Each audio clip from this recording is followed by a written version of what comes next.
Hello friends, welcome to this video. My name is Harsh और इस video में आपको बताऊंगा कि मैंने अपनी लाइफ का सबसे ख़राब डिसीज़न क्या लिया और उस ख़राब डिसीज़न को लेने की वजह से मेरी लाइफ कैसे अफेक्ट हुई।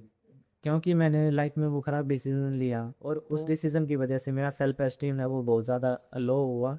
मेरा सेल्फ कॉन्फिडेंस है वो भी बहुत ज़्यादा डाउन गया और उसके कारण मेरी जो इंटरपर्सनल रिलेशनशिप है, जो दूसरों के साथ कम्युनिकेशन है, जो खुद के ऊपर जो प्राइड होता है कुछ भी अचीव करने का, वो प्राइड ही ख़त्म हो गया। एंड बिना प्राइड के, बिना कॉन्फिडेंस के, बिना ईगो के आप लाइफ में कुछ भी अचीव नहीं कर सकते। मैंने नेट प्रिपरेशन की कोशिश की थी एंड मैंने नेट में अच्छा स्कोर नहीं किया। It was very bad. But मैं बहुत ज़्यादा इंटेलिजेंट था एंड ओवर कॉन्फिडेंट भी था। उससे अलग हूँ मैं। अगर पुल को इंट्रोड्यूस करूँ तो मैं ग्रेजुएट हूँ, मैंने बीएससी करी है मेडिकल से। अब मैं एमएससी कर रहा हूँ जूलॉजी से। तो अब जाके मुझे वो सब चीज़ों से लिबरेशन मिली है, राहत मिली है। वो डिसीजन जो मैंने ट्वेल्थ क्लास में लिए थे, जब मैं ट्वेल्थ क्लास में था तो उस टाइम मुझे इंटरनेट से, सोशल मीडिया से ये इन्फॉर्मेशन मिली कि आइसोलेशन में रहने से आपके पास बहुत ज़्यादा इंटेलिजेंट डेवलप हो जाती है। आइसोलेशन में रहकर अगर आप पढ़ाई करेंगे तो आपको पढ़ाई ज़्यादा याद रहेगी और आपको दिन में 15-15, 16-16 घंटे पढ़ना है। तो आइसोलेशन को मैंने चूज़ किया ताकि मैं जल्दी सक्सेसफुल हो जाऊँ, मेरे पास बहुत ज़्यादा नॉलेज हो जाए और मेन ऑब्जेक्टिव तो मेरा जल्दी सक्सेसफुल होना था। तो यंगस्टर भी ये गलती करते हैं कि अगर उनको ये सुनाई पड़ा कि आइसोलेशन से उनको सक्सेस जल्दी मिल जाएगी तो दे सर्टेनली चूज आइसोलेशन। क्योंकि उस टाइम हम बहुत ज़्यादा कॉन्फिडेंट और इंडिपेंडेंट होते हैं जब हम यंग होते हैं। तो हमें लगता है कि अगर हम आइसोलेशन में चले गए तो सक्सेसफुल होना बहुत ज़्यादा ईजी है। प्री मैच्योर ईगो होता है हमारे अंदर उस टाइम पे। तो हम यही चाहते हैं कि किसी ना किसी तरीके से हम जल्दी सक्सेसफुल हो जाएं। तो ऐसी जब एडवाइस आती हैं तो यंगस्टर का दिमाग एकदम ये सोचने लगता है कि हाँ, ये डिसीज़न सही रहेगा और इस एडवाइस को मान के मैं जल्दी कामयाब हो जाऊँगा। हम वही करते हैं जैसा हमारे बड़े हमें बताते हैं, हमारे टीचर, हमारे गार्डियंस बताते हैं और हम आइसोलेशन को चूज़ कर लेते हैं। अगर आइसोलेशन हमने चूज़ कर लिया तो उसके भी बहुत सारे नुकसान हैं जो मेरी लाइफ में हुए हैं और उन्हीं के कारण मेरी लाइफ जो है वो आज बहुत ज़्यादा मतलब अनस्टेबल है। अगर मैं आइसोलेशन का फैसला नहीं करता तो मैं कब का सक्सेसफुल हो चुका होता है एंड कब का बहुत ज़्यादा कॉन्फिडेंट होता है। ड्यू टू आइसोलेशन बहुत सारी चीज़ें होंगी। एक तो पहला ही, जब आपने आइसोलेशन का फैसला लिया आइसोलेशन में जाने का, तो एक इसके पीछे एक बहुत बड़ा ग्रैंड नैरेटिव भी होता है। आपको लगता है कि आप किसी सुपर नेचुरल एक्टिविटी के अंदर इन्वॉल्व हो रहे हैं आइसोलेशन के अंदर जाके। क्योंकि आइसोलेशन से संत महात्मा बने हैं, आइसोलेशन से सक्सेसफुल लोग निकल के आते हैं, आइसोलेशन से बिजनेस चलते हैं, आइसोलेशन में रहने से जो एंटरप्रेन्योर हैं वो नए आइडियाज़ लेके आते हैं और आइसोलेशन से जो साइंटिस्ट हैं उन्होंने बहुत अच्छे डिस्कवरी की हैं अपनी नॉलेज गेन कर करके। हमारे दिमाग में यही रहता है कि आइसोलेशन से मेरे पास कोई सुपर नेचुरल पावर आ जाएगी।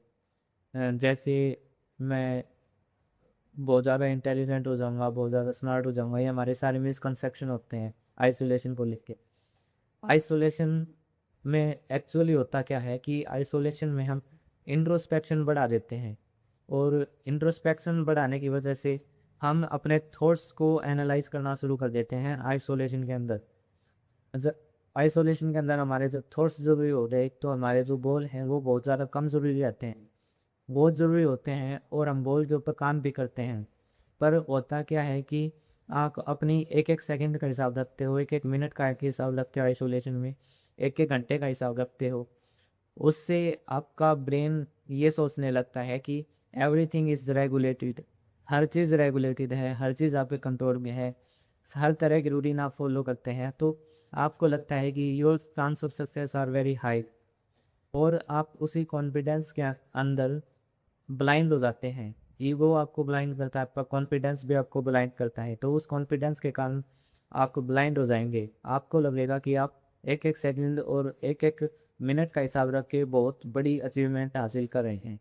और वो एक्चुअली कुछ बड़ी अचीवमेंट नहीं होती। हमारे दिमाग में प्रतिदिन 6200 के अप्रोक्स थॉट्स आते हैं और उसमें से 1% ही हमें याद रहते हैं। तो उन 1% का ही हमारी लाइफ में रेलिवेंस है। उसके अलावा जितने भी 99% थॉट्स हैं उनका कोई रेलिवेंस ही नहीं था। जब आई आपने आइसोलेशन चूज़ किया तो नॉट ओनली द 99% जो थॉट्स आपको छोड़ने थे आप उनको पकड़ने लगे। और उसके साथ साथ आपके अंदर वो कॉन्फिडेंस था कि आपने अपनी रूटीन को बहुत अच्छे से सेट किया है, आपने एक एक चीज़ को अच्छे से एनालाइज किया है, समझा है। तो आपको ये फील होने लगता है कि आपने अगर इतनी चीज़ों को मैनेज किया तो आप दो चार चीज़ें और मैनेज कर लेंगे। तो आप अपने दिमाग के अंदर जब थॉट्स आते हैं आप उनको मैनेज करने की कोशिश करते हो। 6200 में से अगर 60 एलिमेंट है तो आप उन 60 को बढ़ा के वहाँ पे हंड्रेड थाउजेंड ऑफ थॉट्स हैं, आप उनको याद करने लगते हो। आप उनको समझने लगते हो और आप उनके हिसाब से अपनी लाइफ को चलाने लगते हो। क्योंकि आइसोलेशन में बहुत ज़्यादा विचार आते हैं तो आप हर एक विचार को इम्प्लीमेंट करने की कोशिश करते हो। इस इम्प्लीमेंटेशन के अंदर होता क्या है कि ये इम्प्लीमेंटेशन किसी गोल बेस पर आधारित नहीं है, ये एक सिंगल डायरेक्शन में नहीं जाती। अगर आप थॉट्स को एनालाइज कर रहे हैं तो आपके थॉट्स हज़ारों दिशाओं में जा सकते हैं, तो आप हज़ारों चीज़ों के अंदर इन्वॉल्व हो सकते हैं, ना कि उसके अंदर जिसमें आपको महारत हासिल करनी है, जिसमें आपको सक्सेस चाहिए है। और जिस ड्रीम जॉब के लिए, जिस नौकरी के लिए आप आइसोलेशन में गए थे, वो जॉब जॉब जो है आपको ऐसा फील होने लगता है कि उतनी ज़रूरी नहीं है। क्योंकि मैं बहुत ज़्यादा ओवर कॉन्फिडेंट हूँ और मुझे हर चीज़ की बहुत अच्छी समझ है। मैंने सब चीज़ों को एनालाइज किया है और सब चीज़ें मेरे कंट्रोल में हैं। उस ब्लाइंडनेस के कारण आप हज़ारों दूसरी चीज़ों के अंदर इन्वॉल्व हो जाते हैं और उस इन्वॉल्वमेंट के कारण आप इंट्रोस्पेक्टिव बन जाते हैं। आपको एक एक चीज़, आपको एक एक मूवमेंट आपकी हमेशा आपको याद रहती है। आप खुद को लेके बहुत ज़्यादा अवेयर हो जाते हो। वो चीज़ें आपको इंट्रोस्पेक्टिव इंसान बना देती हैं। बट टू मच इंट्रोस्पेक्शन और मेडिटेशन आपके साथ क्या करता है, बहुत ज़्यादा मेडिटेशन आप करते हो तो मेडिटेशन आपको कहता है कि आप अपने विचारों को, अपनी बॉडी मूवमेंट को, सब चीज़ों को अच्छे से एनालाइज करो।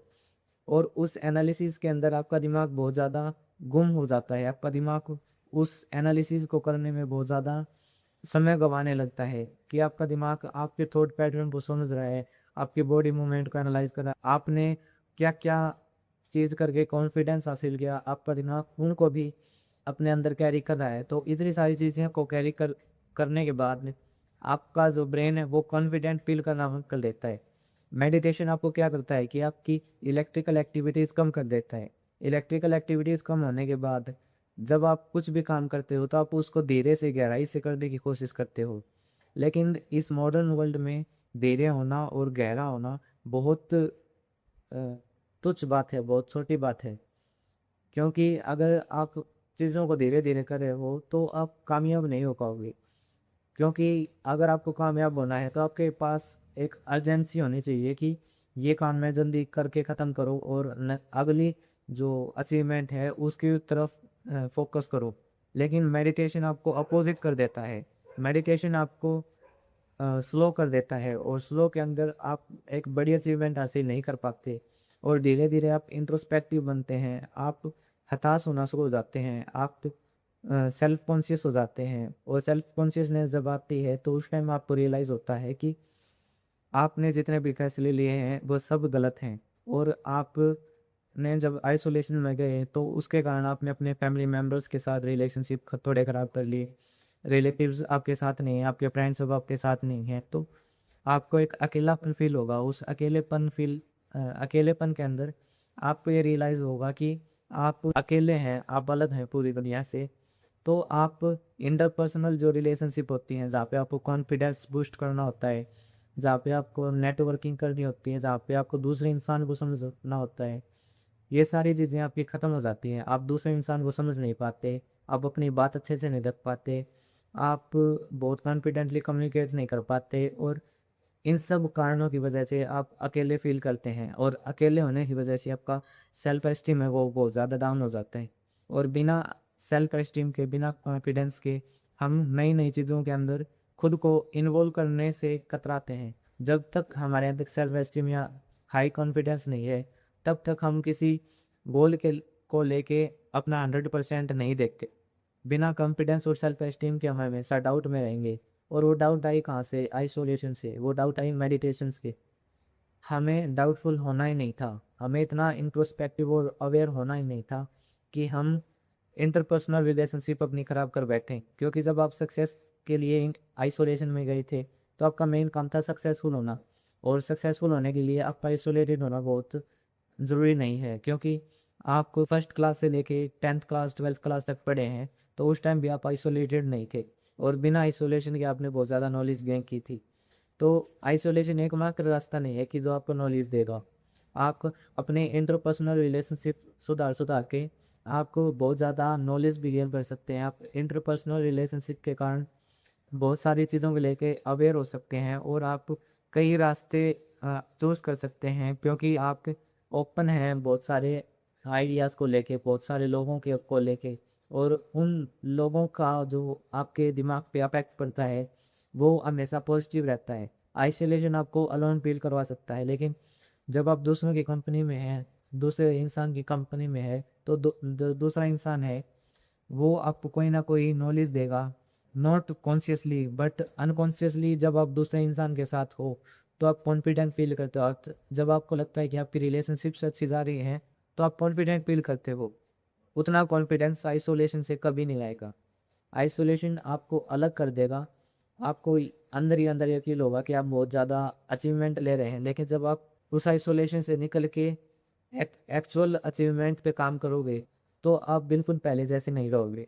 आप अपने इंटरपर्सनल रिलेशनशिप्स जो हैं उनको ख़राब कर चुके होंगे। आपके रिलेशंस जो हैं दूसरों के साथ वो ख़राब हो चुके होंगे। आप खुद को अलग पाओगे। आप अपने फ्रेंड्स के साथ तालमेल नहीं बिठा पाओगे। आप अपने स्पाउस के साथ तालमेल नहीं बिठा पाओगे। आप अपनी गर्लफ्रेंड को नहीं समझ पाओगे।